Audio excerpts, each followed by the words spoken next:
which leads you to meditation, which easily leads you from the I am in the mind to the I am in the heart.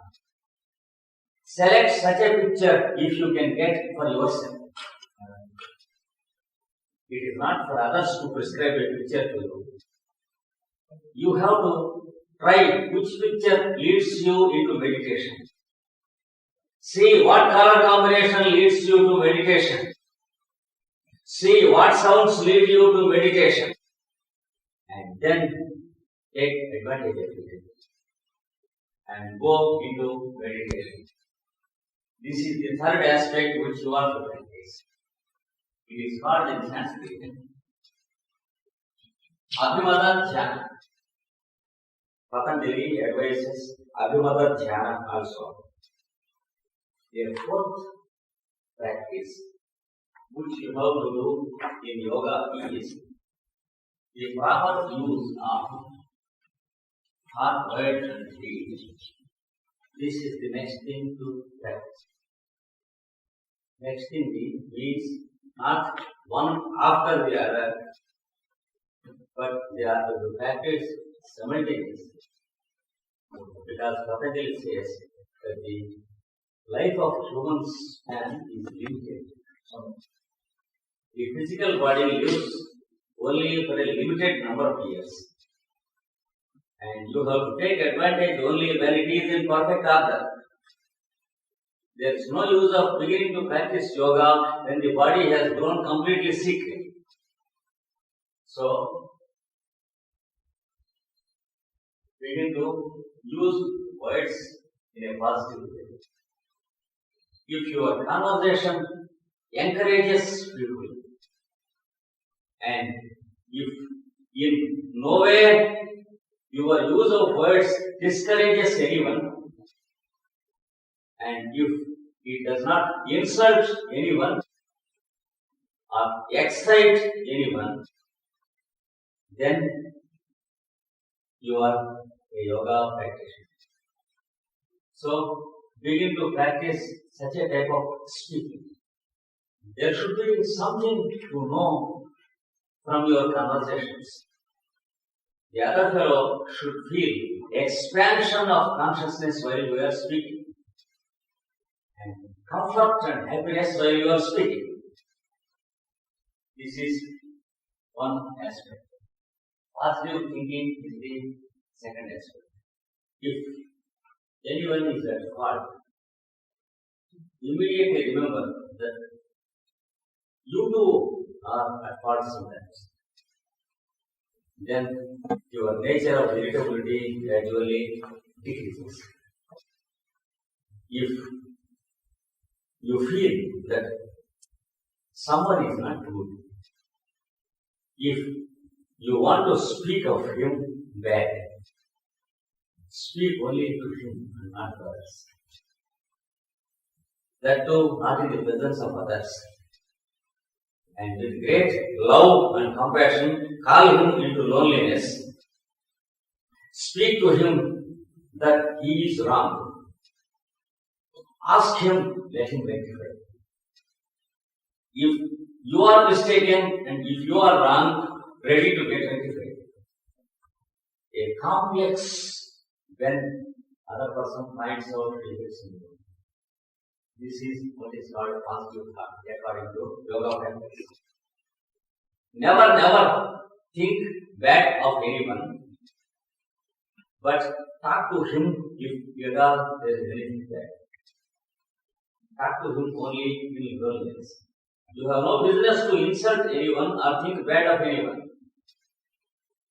You should not have the habit of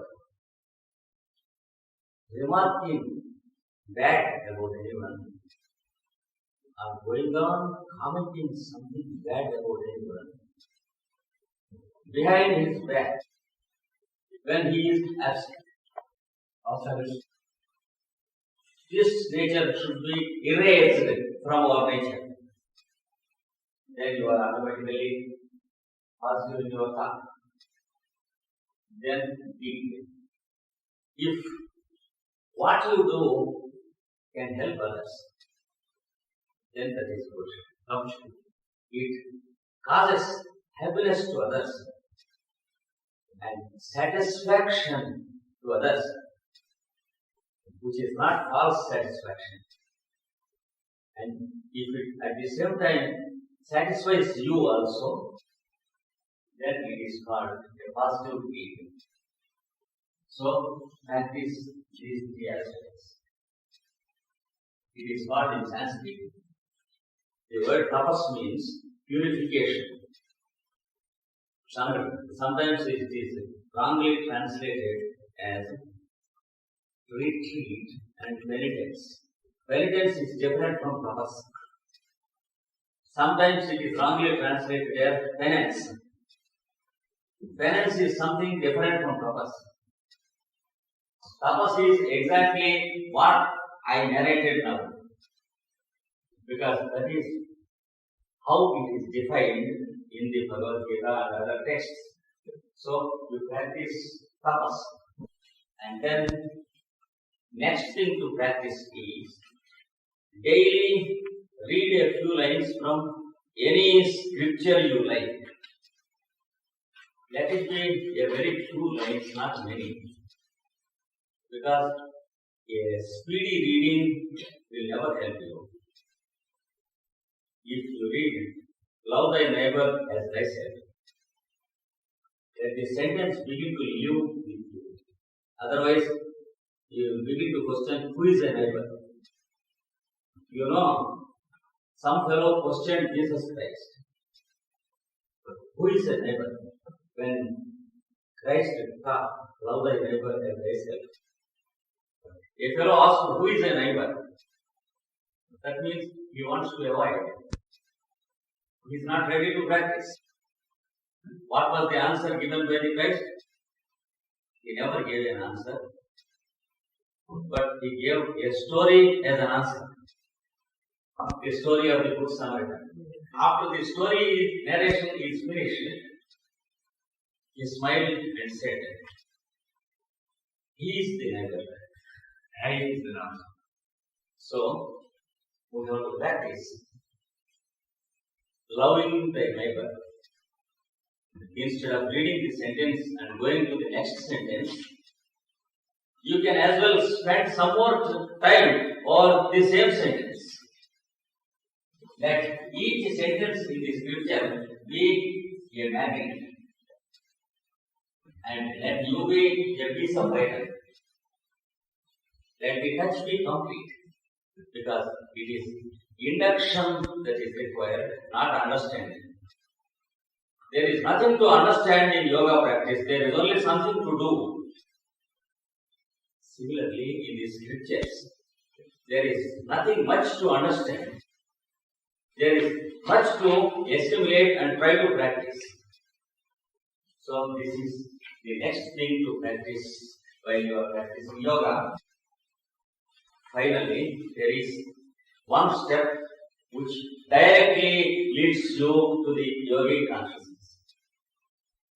That is called total surrender to whom? Ishvara. Who is Ishvara? The different reason. This is the reason why I gave so much of introduction before we started. The word Ishvara means love. Unless I give the introduction, we understand these things as something else. If the scriptures speak of the Lord, we mistake that he is existing somewhere else. So, always there is a chance to mistake. Similarly, if we use the word Ishvara without introduction, and a fellow who knows Sanskrit immediately says, oh, Ishvara.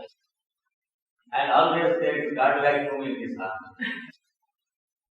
So, to protect ourselves from such a danger, I gave so much of introduction about the Lord and Ishvara. So, this is the most effective procedure to practice yoga. And how to do it? this fellow is asked to make a total surrender to this fellow. But this fellow is too busy. He has many valuable things to do. He has many duties from morning to evening. Of course, he is trying to do it, but he has no time. So he lives on straight, he goes to the grave. Every day, he tries to begin the practice. Of course, I am very sincere in trying to begin yoga. But I have many things to do. Such is the foolishness of this fellow, which postpones the matter from time to time and makes the idiot to think that he has more important things to do. In the meanwhile, the body becomes old and there is arthros everywhere. Articulation is very bad. Alimentation decreases and blockages of elimination, and his address is changed to the cemetery. So, very difficult to get this fellow round to this fellow. How to make a total surrender. Let us clear off all the things we have to do. Let us complete our education and let us complete enjoying our sex life and let us retire from our active life, and then we have time to reach God. That is how this idiot begins to think. And straight the body goes to the graveyard. So don't listen to this fellow. Straight begin to practice. That is what Patanjali says. So you should make a total surrender of this fellow to this fellow. And there is a process to make the fellow surrender. When you follow the process, the fellow is helpless. He cannot do anything except to follow the process. Such a process Patanjali gives. He gives something about Ishvara before he gives us the key. This fellow, Ishvara, is free from all involvements. That is one of the traits of Ishvara. This fellow is involved in whatever he begins to do. Suppose I want to stay in Bali for 5 years. Open a yoga school and begin to teach yoga to people for the benefit of this world.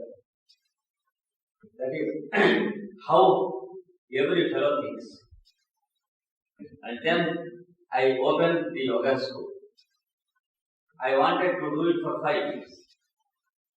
After 6 months, suppose my guru comes and calls me to follow me, then this fellow is in great trouble. He is involved and is betrothed. So we are in such involvements in our life. The husband is involved with the wife and the wife is involved with the husband. And in the job, we are involved with the office. And in the business, we are involved with money and our liabilities and assets and accounts. And we are not ready. There is an involvement. The fellow says, I am in great involvements. I have to clear off many things before I can take up yoga.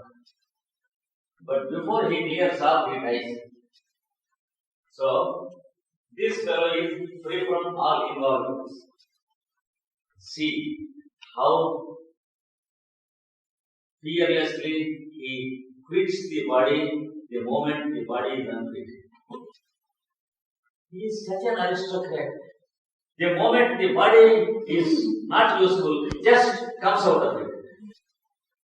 Whereas this fellow, he weeps that he has to go out of this body.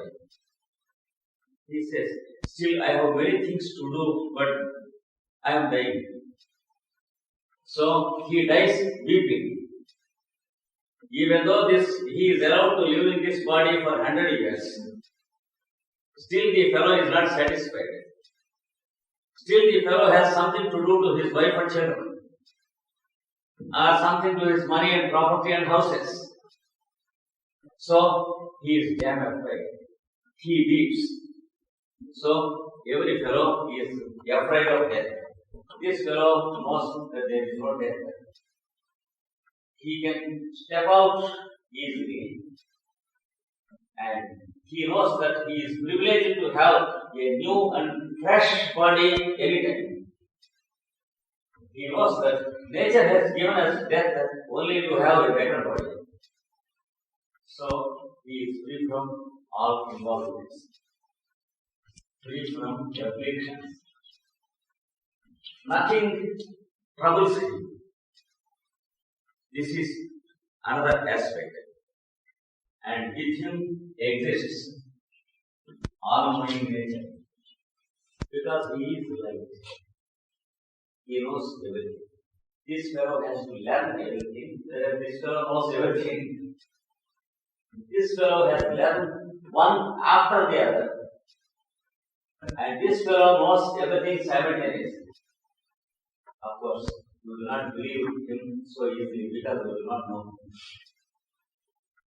We have to see for some time if the fellow really knows all these things. Unless we test him, we cannot believe him. But he is lost. He has no business to allow you to test him. If you say, I don't believe you before I test you, he says, hang yourself. So, he has no obligation with anyone. We have to make a compromise with him someday or other.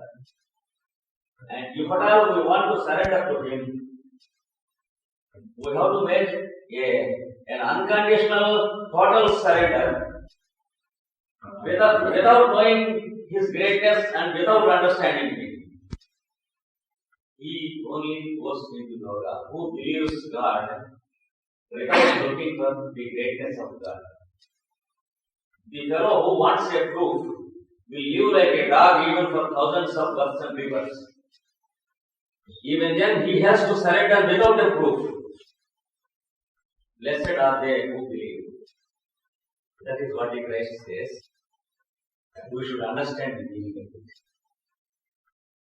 And this is what Patanjali says about the blood. And finally he says, he is the Guru. And then what about my Guru? He says, in your Guru also, it is the same fellow who is existing, don't worry.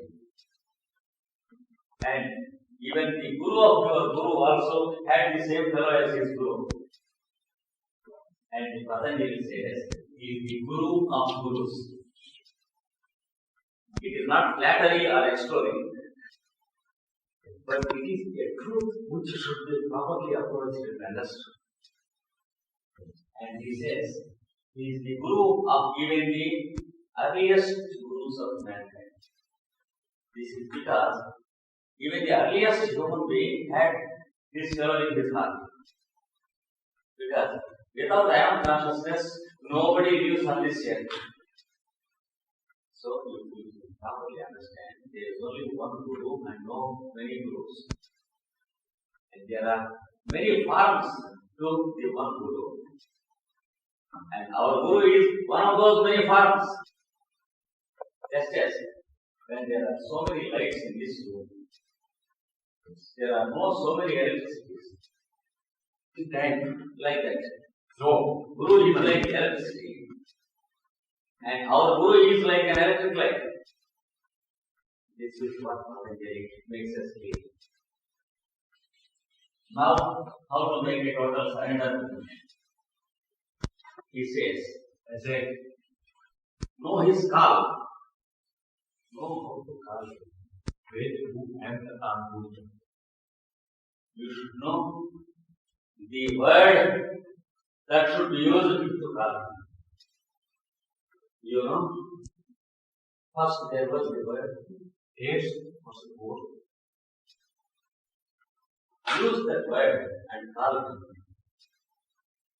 And if it is the kind word, then you will understand that he should also call you by the same word.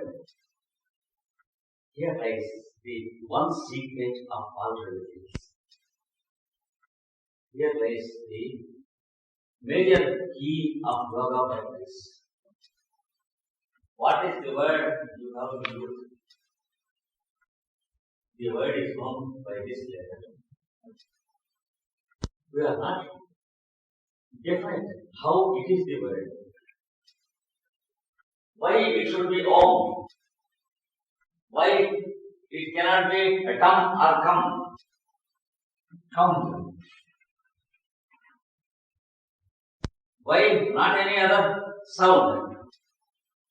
But at the time being, it is like we should understand, we should utter Om with our voice, and by doing so, we should listen to our own voice.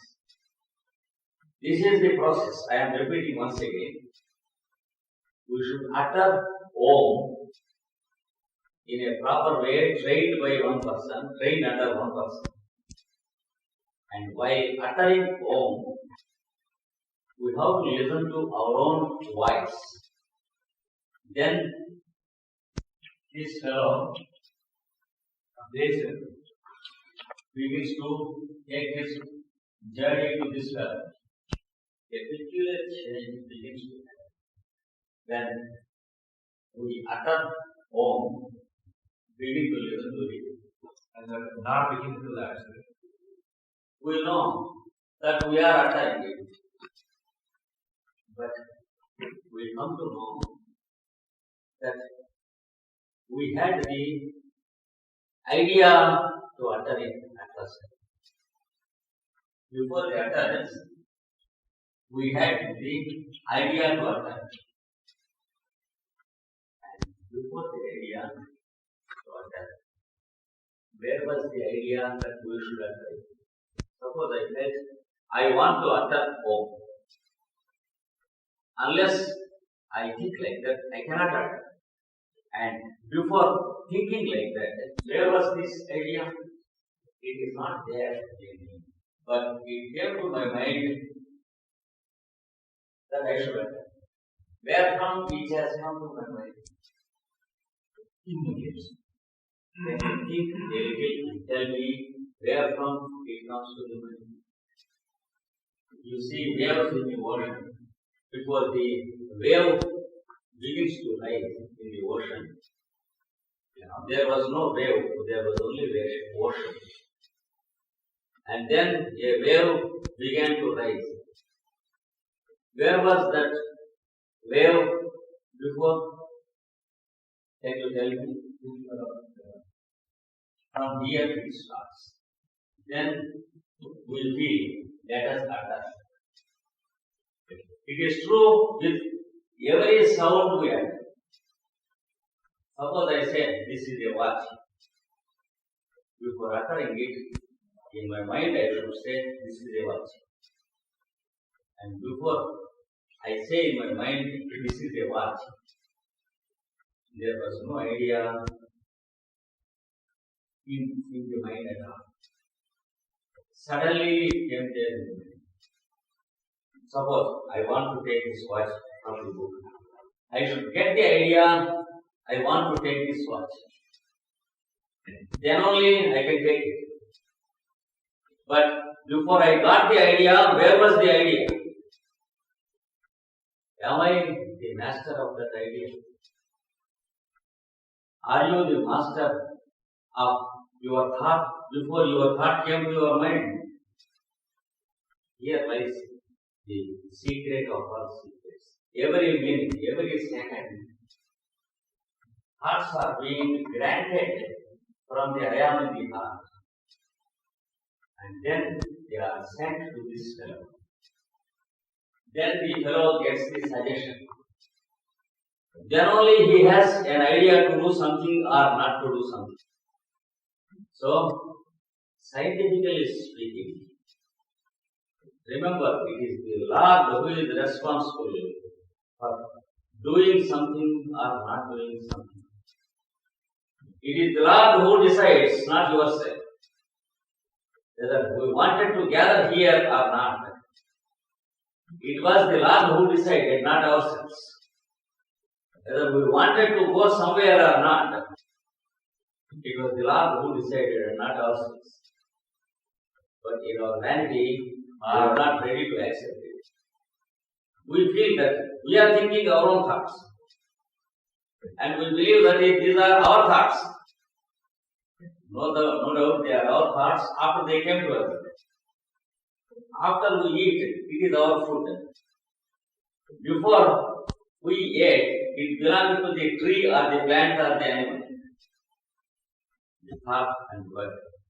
This begins to dawn upon your mind when you begin to utter Om and listen to it.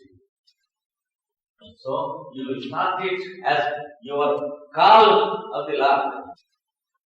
But you will understand that it is the call from the Lord. And at first you will think that you are calling him. But gradually you will understand that he is making you call him. Unless he makes you call him, you cannot call him. This secret will be given to you only when you utter Om and begin to hear it. That's why Patanjali says his call is Om. This is what he said. That's what I said. It has two meanings. That is, if you want to call him, use Om. Then you will understand that he calls you and makes you call by that name. That is his call. So, this is the one practice you have to do. This is the main practice of the yoga practices. Without the uttering of Om, there is no yoga practice. But you have to know how to utter it. Because the meaning of Om is I am in the heart. So, its meaning is our total life activity with all its aspirations and ideas. A true utterance of Om makes you involved into the Lord consciousness and gradually leads you to a total surrender. This is the only way to total surrender. Without this practice, if we want to make a total surrender, it will be only an idea that we have to do and we have to do. We find that the idea is living in us objectively and there is no subjectivity in it. Unless there is subjectivity, there is no truth. Meaning of I am is subjective and not objective. Can there be an I am outside ourselves? It is always a singular number and it is always subjective and not objective. That is why this is called the scripture of all scriptures. Scripture does not mean a book, but scripture means something about which the books are written. So it is called the scripture of all scriptures. Described as the only copy now in existence. I think there are some people who have read the book Secret Doctrine written by Madame Blavatsky. It says